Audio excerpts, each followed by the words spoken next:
Così, una settimana di pioggia e ci abbiamo fatto come a Fresella, rindampa di cozzo tutto spugnato.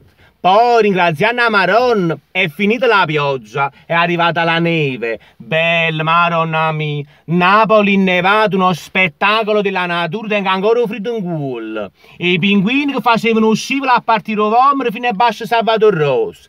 I bambini non sono andati a scuola. O pupazzi di neve l'hanno fatto. La carotina che facevi il nasino, ce l'hanno mangiato. Io personalmente l'ho fatta alla julienne, tagliata sottile e sottile con un pizzico di sale e un po' grassito, fa bene alla pelle. Ma però basta, Erika a te, patate, senza che fabbrica non sai niente. Tu sai, noi napolitani siamo gente all'era, l'hanno pigliato con simpatia e con filosofia. Però io già ci ho telefonato a San Gennaro.